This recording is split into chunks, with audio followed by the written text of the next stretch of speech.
Hello, and welcome to another episode of Chatter, a podcast from The Gist, with me, Josh Hamilton.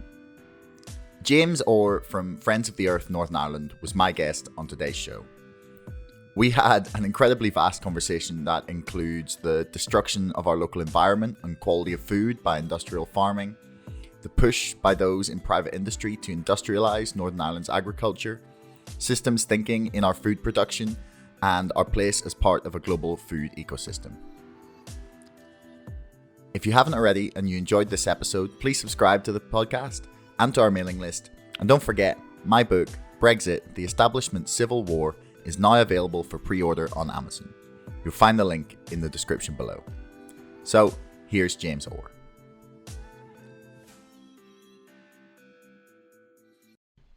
Fantastic.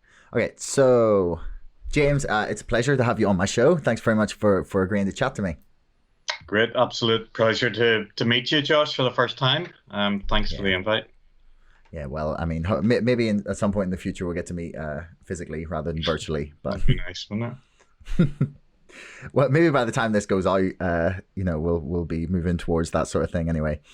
But I wanted to talk to you about your work at Friends of the Earth. So why don't you tell me a little bit about how you first got involved with Friends of the Earth?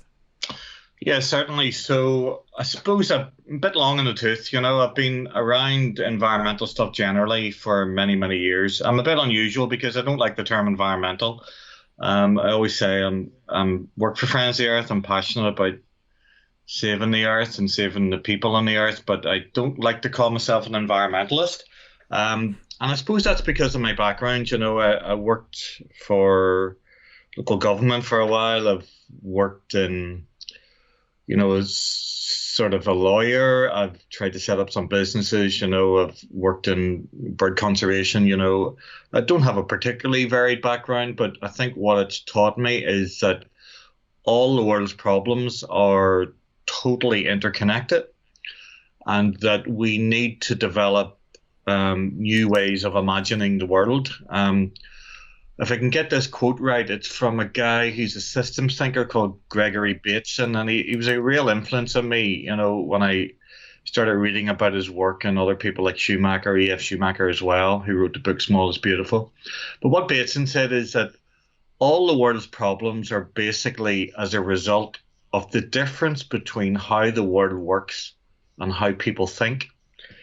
And I think what that means for me is that we need to be developing new ways of thinking that are based on complexity thinking, based on complexity theory and systems thinking, and recognize that everything is totally interconnected. And I suppose the subject that we're talking about now is one of those very specific areas that, something goes into the food chain one end and all sorts of strange thing comes out the other, So we need to be thinking, I think, generally as people involved in sort of progressive movements about how everything is not just connected, but how we need to build relationships that build other relationships as well. Ecology was the science that taught us that everything is totally and inextricably interrelated. And I think in some respects we may have forgotten those principles. And that's been a sort of burning interest of mine for quite a number of years, That's a really, really, I love that you start with talking about how interconnected all of our world is when we're talking about food and about agriculture. Before this summer, when I read Citopia by Carolyn Steele, I really didn't properly appreciate just how interconnected food and agriculture is with the entirety of our entire world and economy and social life and culture. And the book really made me appreciate just how connected all those things are. And she put it very simply. She said, food is life. And it literally is. We're literally putting the things that keep us alive into our body. And a lot of people maybe don't even consider what they're putting into their mouth has come from anymore, compared to, I just feel like there's a real disconnect between our food and where it comes from. And that kind of is probably, I don't know, a great way of, or the disconnect there is what we're missing in our understanding of yeah, just how to reimagine the world, as you say. Um, but so where did your interest first come? Where did your interest first come from in trying to imagine everything as like a large complex system? Like when did that first, I don't know, come across the table at you? I suppose it certainly wasn't a light bulb moment. It was effectively just maybe reading a few things, when I was a teenager, like Fritjof Capra, that wrote a book called The Tao of Physics, and then another one called The Turning Point. And, here was somebody interested in like quantum science, and physics, talking about food, and talking about human health and talking about environmental protection. So, this idea that things are disconnected is really, in my mind, being maybe a lonely teenager going out fishing in the lake and stuff like that, and listening to the bird song and, smelling the water mint along the lake's edge, and thinking, and then Northern Ireland going belly up, with crazy sectarian strife, just a mile away. You just sort of think, well, what is it all about, and I think one of the biggest problems we face is the fact that we've lost our, like, what you might call an ecological imagination. We certainly in Western culture, we've lost our principles of interconnectedness, where we tend to see everything from an extractive mentality. What can we take from a relationship? What can we take from this planet? Instead of viewing the world as a relative and as a friend, we tend to view it as something to exploit. And I think, this idea of disconnection is very much a very recent phenomenon. It's certainly not part of older cultures within these islands. It's certainly not part of many indigenous cultures across the world. And I suppose I can't help feeling that where I live and work, I love the place where I live. I love Strangford Lough, and I love getting out there, and, I feel part of it, and, I want to do my best to try and make sure that it exists and it flourishes and it evolves. And I think as well as that, studying law and studying the planning system over many years has really got me to think again that, our whole basis of this edifice of current civilization is based on property law, is based on the fact that, one of the things I'm working on at the minute in terms of extractive industries is looking at Lough Neagh, this massive, unique lake system in the middle of Northern Ireland. And the companies that extract the bed of the loch, their machines, their barges, has more rights than the loch itself. That a whale is worth more dead than alive, that the court system and the legal system, we meant to have something called a rule of law, but that's based entirely on the fact that, with the power dynamics that exist in contemporary culture, that Lough Neagh doesn't have any rights, that mountains don't have any rights not to be decapitated, that salmon coming up a river, they don't have rights, the river doesn't have rights, but yet the machinery that destroys that river has immense legal rights, So I think the foundations upon which we've built our civilization, need to be challenged. And, they are being challenged at the minute, so we have, for example, the rights of nature movement, one of the most flourishing movements of grassroots democracy across the world now. Rivers across the world, mountains, lake systems are now being given rights to exist, as well as to flourish and evolve and to regenerate, So I think there's something really interesting happening, and that area of law is something that really has interested me for a long time. And that was a bit of a light bulb moment, when you see, well, why does the machine that's destroying the Amazon rainforest and turning rich sort of habitats into soy plantations to feed the chickens and the pigs that are kept in factory farms in Northern Ireland, and the produce exported, but then the waste left behind is dumped in Northern Ireland. That story, of our place in the global food chain, a dystopian very disturbing food chain, has to be told. And I think one of the ways you approach it is just by, yeah, everything in this world is totally interconnected, and we imperil ourselves if we forget that. And that's effectively what's happening with the global food story at the minute. I can only come at it from my understanding of it as someone who's been campaigning in Northern Ireland for a few years in this. But I think the story here has been really, really interesting, because we've been faced with a tiny country operating on a global scale, for some reason trying to feed the world when we can't even feed ourselves. And we know that that's a mirage. We're not feeding the world. We're dumping onto the world, products that in many cases from factory farming. The problem isn't traditional agriculture here. The problem is these mega corporations who have exposed or who have exploited a regulatory disaster in Northern Ireland, where environmental laws aren't applied anywhere the way they should. But certainly compared to other jurisdictions, we are the dirty corner of the UK, but potentially the dirty corner of Europe.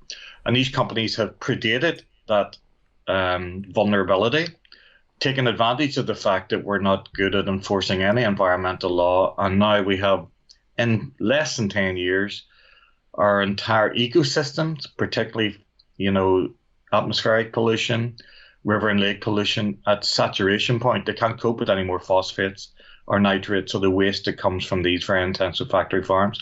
Yet the corporations have benefit immeasurably from massive corporation welfare payments. If you look at the scandal of Northern Ireland in recent years, the renewable heat incentive scheme, that was a corporate welfare payment to some of these global corporations.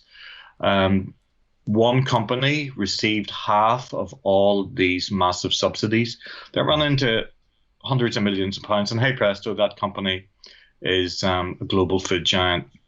These companies have no interest here. They're interested in taking advantage of us. And they'll close up shop and then move on elsewhere if we ever get a handle on the regulatory regime. But what we're seeing now is a massive increase in pollution that's affecting not just ecosystem health, but public health.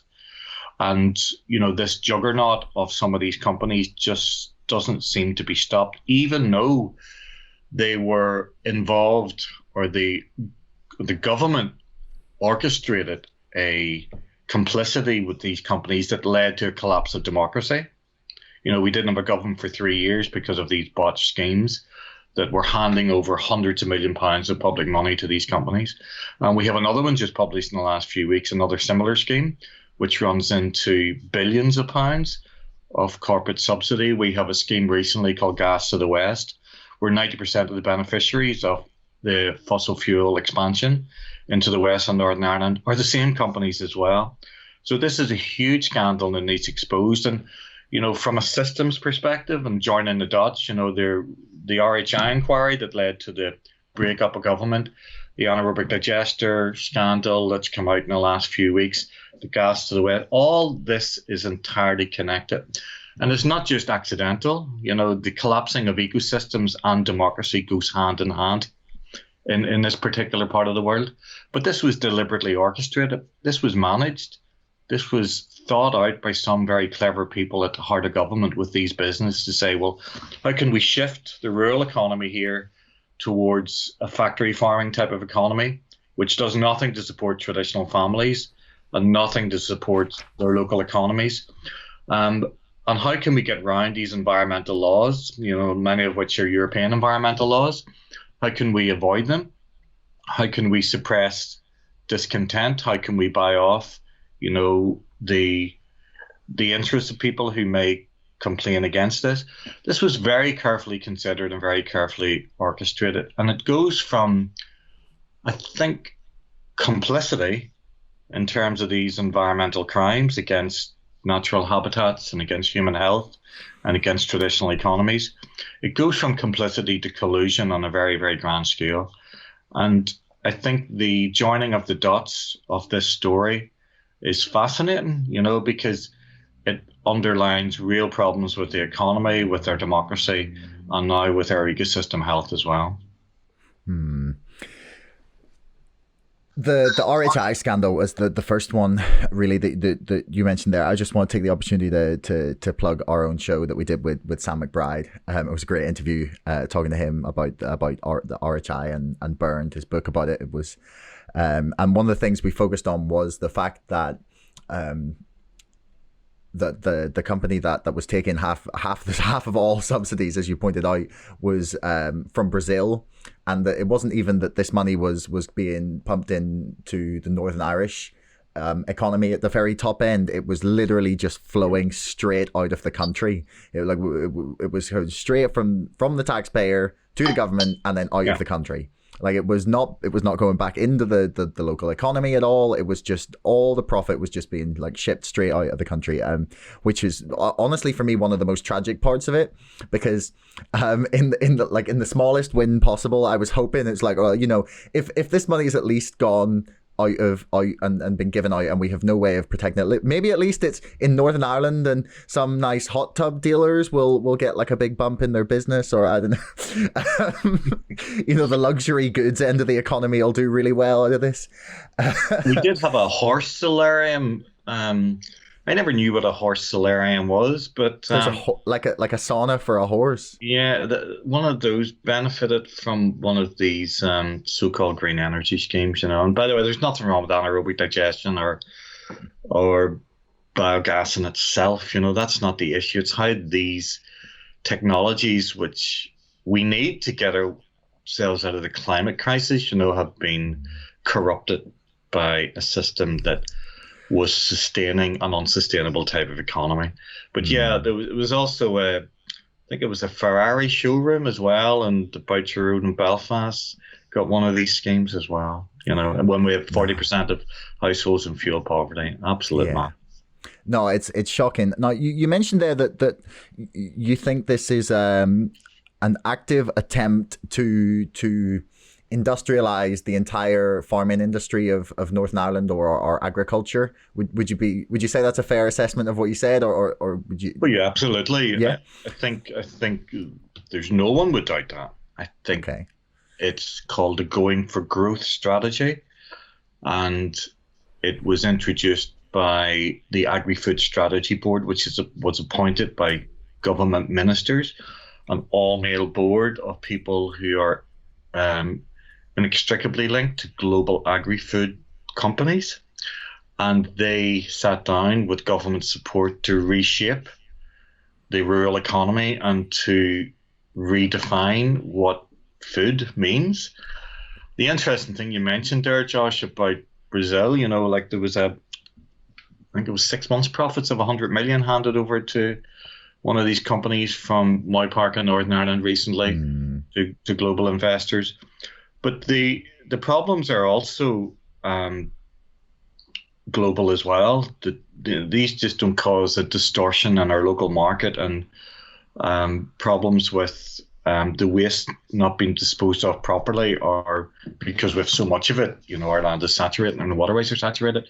But there's a really unfortunate side effect of this, that these caged animals that now run into farms of 200,000-300,000 birds, for example, in one intensive poultry farm. We're now the epicenter for intensive pig production across Europe. One of the elements of the Going for Growth strategy is resulting in the same amount of waste that London produces from its sewage system from the factory pig farms, yet there's never been any provision made to deal with that waste. So imagine dumping a city the size of London. This is Victorian, you can imagine problems of dysentery and typhoid and cholera, and and that led to public health acts in Victorian times.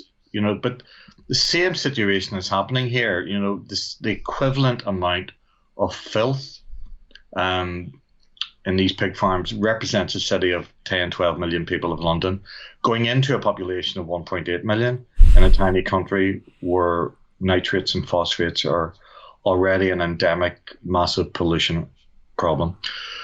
But the other element of this was the importation of soy from South America. So the savannas and Tropical rainforests were being destroyed. Indigenous people were being displaced, are being displaced to grow this food, this protein, that then is shipped all the way to Northern Ireland. The profits are funneled out to offshore bank accounts. A lot of the protein is funneled out elsewhere, and we get left with the toxic filth. It is what we call Northern Ireland's dirty secret. And this is what happens when these companies come in and take advantage of lax regulation and a government that doesn't seem to want to enforce its own laws. So the situation is huge, it's massive. And what you said is absolutely true, that this was a deliberate strategy to industrialise Northern Ireland's food industry. But I think it was more than that. It was almost an embarrassment of our political culture with what's going on here, taking advantage of a very fragile peace process and saying, we have made it now on an international stage. We can go to Brazil and concoct these amazing deals with these global corporations. What they haven't realised is that, that these companies are not interested in Northern Ireland, that there's no real respect from them for how we have traditionally managed our land and grown some of the finest food in the whole of Europe, and that they'll be here one day and gone the next. So in an attempt to, I think, give us some degree of pride that, Northern Ireland's a small country, can play its way in the global stage, we have effectively sold the family jewels, and one of the things that people come here, they're impressed by not just the quality of the environment here, but also the diversity of it. We've got mountains, we've lakes, we've rivers, we've interest in early Christian heritage, we've fascinating archaeology. We have a whole mixture of different places within a very short period. You can really get a fantastic, holiday in such a tiny place, even 3 or 4 days, but that comes at a cost, because because these systems are also very fragile. It's a very wet country. It's a country that's got lots and lots of different water bodies that are very susceptible to pollution. And it's a very busy place as well. It's very hard to go anywhere without seeing a rural settlement or a rural business. And of course, these businesses rely on people, and these people are now susceptible to a lot of the health risks associated with some of the pollutants, particularly ammonia pollution as well. It's gone off on the Richter scale here. 95% of all protected sites are now exceeding the level at which damage occurs. And these sites are being irreversibly harmed because the pollutants are just so insidious. Some of them, like phosphates, get locked into the ecosystems for years. And of course, when you mix nitrogen dioxide from, say, car exhaust fumes and ammonia, you get carcinogens as well. So we're seeing a rise in premature deaths from respiratory diseases and other diseases caused by these industries. And what's going to happen in 5 years' time? These industries decide to move on elsewhere. The toxic filth is left behind, and the liability, not only do we pay them colossal sums of money to come in here and bend our rules to facilitate them, but we're going to be left with the toxic residue. It just is completely the wrong model. It's a model that needs to be ditched. And we're fortunate as well is that we have an emerging food culture, a wholesome food culture, where people are respecting the animals, where there's much more interest in plant-based diets, for example, in Northern Ireland. Farmers markets are taking off again. St. George's Market in Belfast is one of the finest markets in Europe. And we're seeing fantastic examples of, new vibrant local economies. But behind us is the spectre, is the monster of the going for growth strategy in these corporations, these predatory corporations. And that's what we've been focusing on, to try and get a moratorium on new factory farms coming into Northern Ireland, with some degree of success as well. The food culture is actually something I was speaking to Paula McIntyre about. She was really filling me in on some of the incredible variety of food that we grow here in Northern Ireland. But honestly, one of the most tragic parts of what you're saying is for me the fact that, so I only recently discovered as well that a lot of the frozen chicken that we have, for example, in our supermarkets is shipped in from Thailand and Vietnam. So we are creating what we consider to be like the high quality Northern Irish chicken. We're taking all of the waste for that. We're shipping that out of the country around the world. And then we're importing chicken from Vietnam and Thailand that's of far lower quality and not subject to any of the like, well, not any of the controls, but a lot of the farming laws and agriculture regulations that we have to abide by in Northern Ireland. And then and it's not even the fact that it's ridiculous that we're shipping sub-quality meat from around the world when we're making much better here. Is that the profit is being creamed off, and we're adding a stupid number of carbon miles to the chicken that we are eating because we're bringing it from halfway around the world. It's such a perverse system. Oh yeah, it's totally bonkers. You couldn't make it up, but and there's so many other angles to this. One of the companies based in Ireland has got support from Irish Aid, which is meant to support developing countries, to create sustainable economies. And that's a company that's specializing in pig products.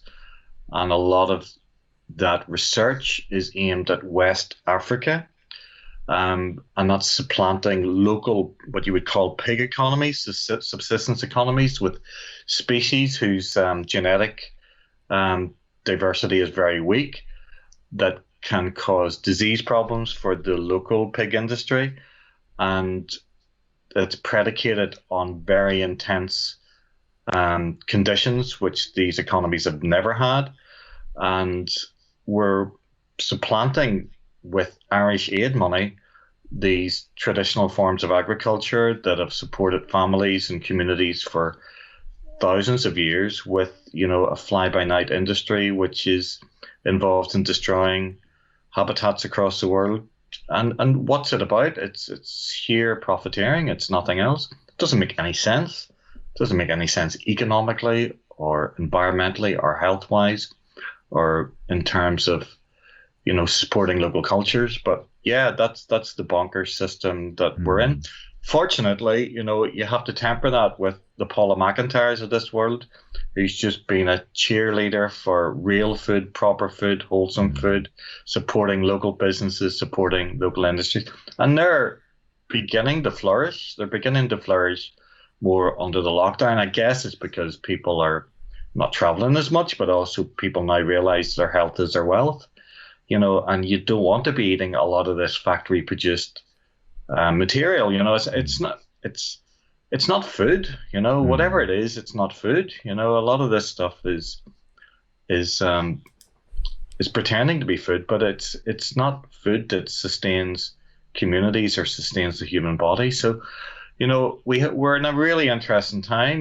We have an emerging new food culture at the same time as we have these extremely hegemonic companies who have no other interest than to extract what they can and to leave the mess behind. And that's where government comes in, isn't it? That's where you expect leadership. That's where you expect, decisions to be made at a strategic level as to what type of food and what type of agriculture do we want in the future. And that's a debate that's raging at the minute. So when a lot of groups get involved and my goodness, we see this massive pig factory coming into our community, you can't live where these giant factories are going to be put into your community against your will.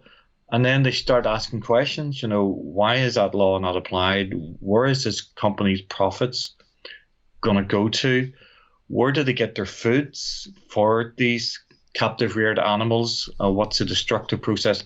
And through those questions, we're beginning to see the emergence of what's really nice as well, cross-community campaigns happening at a local level, and a real renaissance in people, taking into their own hands the need to hold politicians to account.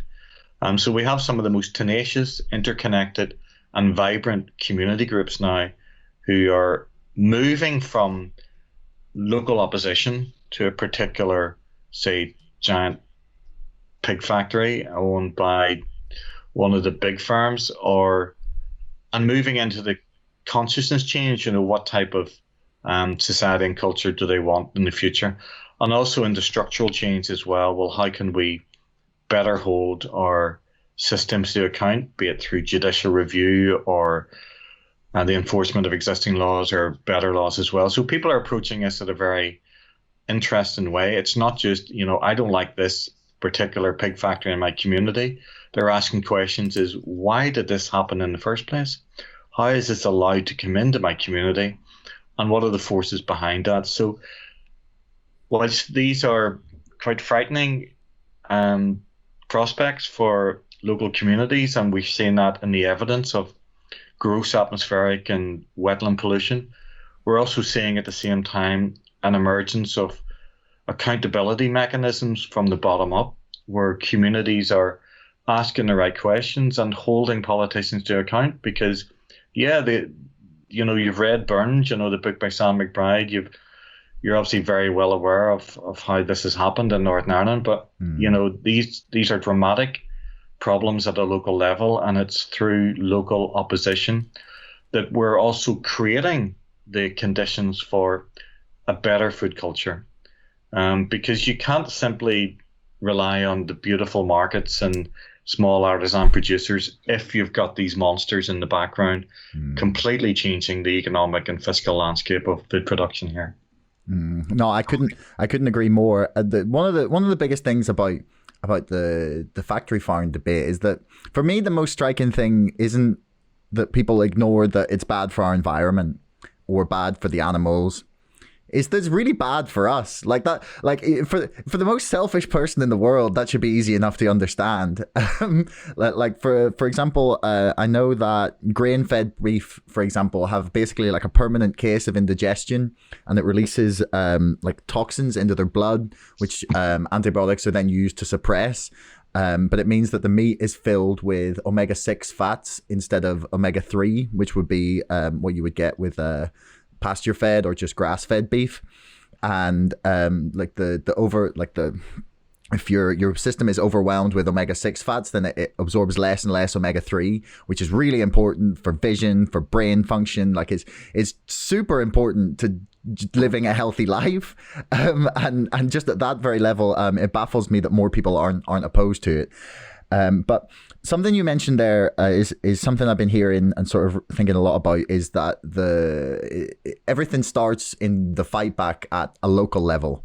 I was wondering if you think that we've hit the peak of globalization in terms of our supply chains and our more specifically our food supply chains. Like, do you think we've actually like hit the biggest contraction it's going to get in terms of like how dispersed our food production gets?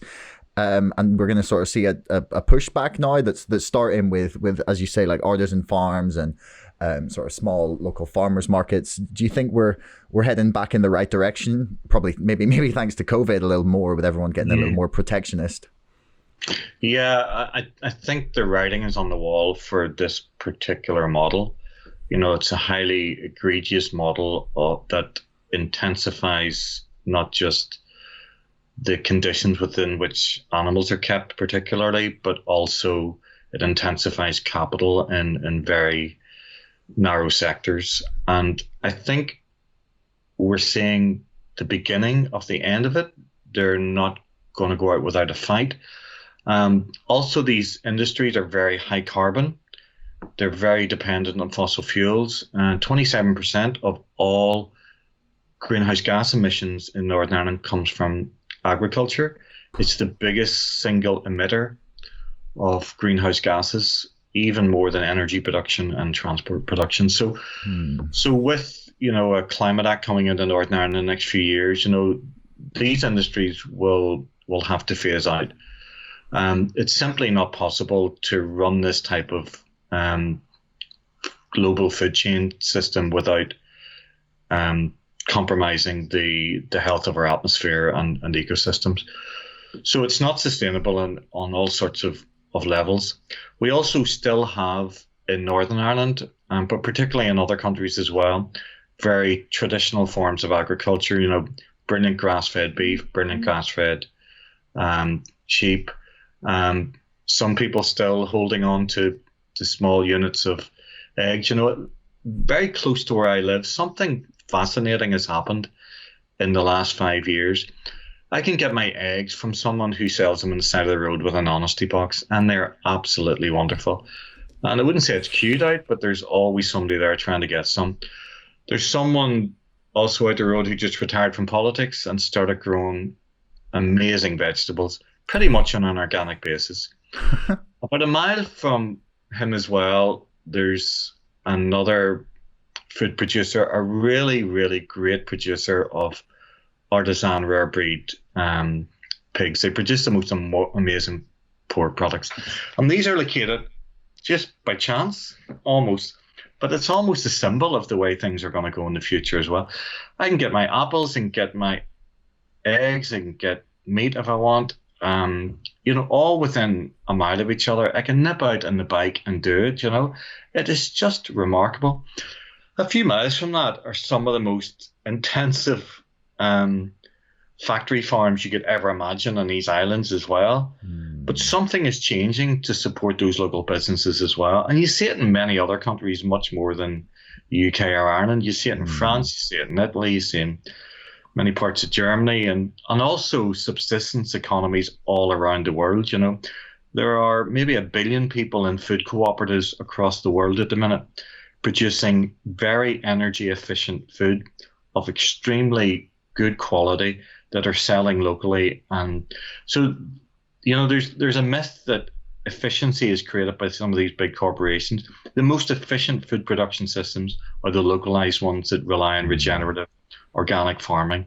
And these are the ones that are still doing really well across the world. You just don't hear their story because they don't have a voice, they don't have political power.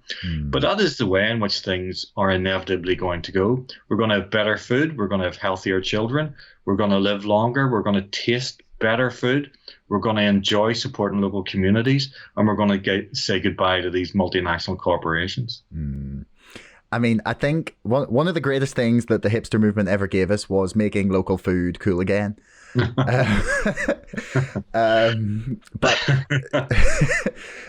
do you think that the lockdown itself and the sort of the global pandemic has given us like a good kick in this direction? Do you think that it's sort of made people realize how much great food they can get close to their own house? Yeah, like these things, I remember listening to John Banville on radio the other day, the Irish author, and he was saying, are people changing because of COVID? And he said, actually, no, people never really change. And that's not the answer I wanted to hear. But the more I thought about it was that, yeah, always, for the last 30 years, our supermarkets have got bigger and bigger, and our global food supply chains have got even more complex and concentrated power and wealth in the hands of a tiny few people. And we're destroying the land in the last 30 years, and the soils and our atmosphere and our wetland systems in ways that we could never imagine. At the time of the birth of the environmental movement, around the 70s, we've seen this massive deterioration in quality and pollinators and insects and microbes in the soil. So we've unleashed this monster onto the land and onto the water and against our human health systems as well. But people always wanted decent food and local food and healthy food, and so many parts of the world still rely on that. It's just we have an obsession in this particular tiny part of the world, and of bending over backwards to satisfy the needs of and the greeds of these corporations. So I think John Banville is probably right. People never really change because this is only aberrant behavior within a generation that's concentrated pesticides and chemicals into our food chains, as well as concentrated wealth. And it's something I think that's very deep within us. It's something maybe somebody is a bit older than you that remembers, that, in the house that I live in, I had a big long garden, and my bachelor great uncle was always tending the 3 or 4 hens, always having his own runner beans, butter beans, lettuce, tomatoes in a greenhouse, potatoes. And so many people are coming back to that. So many people who don't have gardens are growing food in window boxes, even to get a few bits of rocket leaf to go with their salad, instead of buying them out of a plant. So there's absolutely no doubt that this trend is continuing and is getting better, but it's not new. It's a bit like, the trade unions talked to me before about the sustainability of working class urban communities. They were the ones that set up allotments. They were the ones that cycled to work. They're the ones that appreciated local food and local community, So these things aren't new. What's new is the fact that our culture seems to be celebrating this idea that, we have to have, pork from, 10,000 miles away or chicken from 5,000 miles away and import everything from countries, that's causing massive pressure on and drought on ecosystems. This is only aberrant, recent behavior, So, yeah, John Banfield, I think people don't really change. They really, really understand that what goes into your body is probably one of the most important things that defines you as a human being, and this stuff, as you say, is as bad for nature as it is for the human spirit and the human body. That's definitely something I've been thinking the last few months. I'm in the middle of writing my second book. The first one hadn't even come out yet, but COVID's given me lots of time.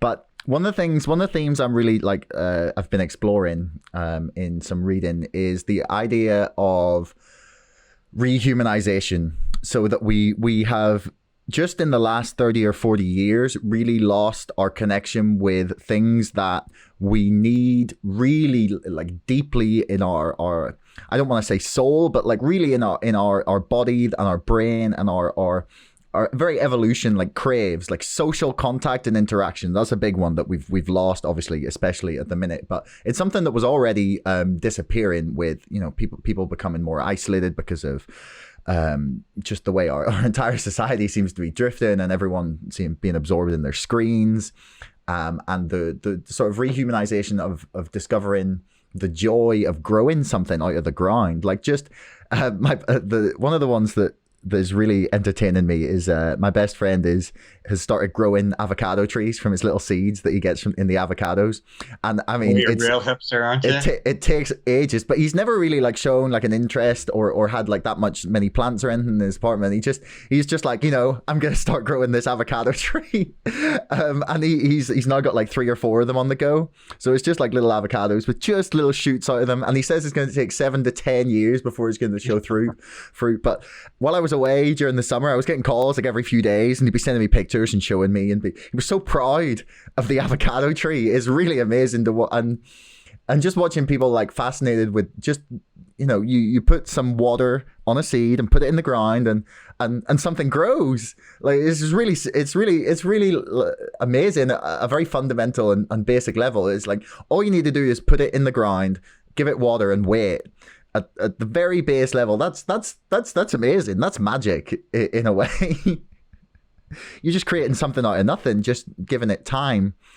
And I really think you're probably right in that this has been a break. The last 30 years has been a slow loss of some of the things that really make us human. And I hope that the lockdown and the pandemic can provide a nice little circuit break, to use their own stupid language against them, in how we think about a lot of things, and hopefully we can make something positive out of it. But just to wrap up, because I'm aware that we're running a bit longer than expected, and I have another meeting I have to go to. But just to finish up, is there anything that you're working on in particular at the moment that you'd like to plug? Any case or just project that you'd like to mention or highlight? Yeah, I touched on it at the beginning, and it's this idea, Josh, that one of the other failed concepts about the human project and the world at the minute is that it's as if we think that we have come out. No, sorry, it's as if we think we have come to the earth instead of having come out of the earth. And that idea of pulling a carrot out of the ground and the joy that when you planted the seed 3 months earlier, it's just so joyous, and it just touches a really deep need within the human spirit to connect head, hands, and heart, but also connect us back to the earth as well. And that brings me to maybe something I could make a pitch for on your interview, which is also something I mentioned earlier, but increasingly I think is a concept of rights. It's a theory of jurisprudence around ecological rights and the fact that other species and ecosystems that we depend on for our health and our future survivability, that we give them at least the same rights as we give machines, if we give corporations, PLCs, limited companies. And I think the new frontier for this type of work in the future is to link not just the rights of nature, but to the rights of communities. Certainly nature, has a right in itself to clean air. Communities have a right to clean air as well. And I think we too often in the environmental world and other worlds have seen those two elements of, like an ecocentric approach as opposed to an anthropocentric approach. And I think we tie in the rights of communities with the rights of nature. I think that's the frontier of environmentalism in the future. And the more I go to court and the more I see discussions taking place within the planning system, which is our democratic way of navigating our way through decision making at a local level, and the more I see how, these wider principles of well-being and public good and the public interest are being corrupted by a system which breaks everything down into its component parts. When we reframe our imagination to say that Lough Neagh has a right to flourish, the Irish Sea has a right to flow, that the fish in those oceans have a right to migrate, that birds that breed in Canada have a right to come to Northern Ireland because they've been doing it for thousands of years. The more we see those global interconnections and more we codify those into principles of culture and law, then I think the more likely it is that our food culture will emerge again from the ravages of industrialized factory farming. Because these are also questions of perception. It's how we perceive our place in the world and how we perceive our reality. And our reality is interdependent with the reality of other species and ecosystems. So yeah, that's my plea. It's to exhort a new type of legal authority and a new type of jurisprudence, which is based on the rights of all species and all systems to be able to survive and flourish and evolve. Well, that's a beautiful note to end on. Thanks very much, James. It's been a pleasure. Yeah, good to see you. Thanks so much for listening. If you enjoyed this episode, please subscribe to this podcast and to our mailing list. And don't forget, my book, Brexit, The Establishment Civil War, is now available for pre-order on Amazon. You'll find the link in the description below. Until next time, thanks for listening.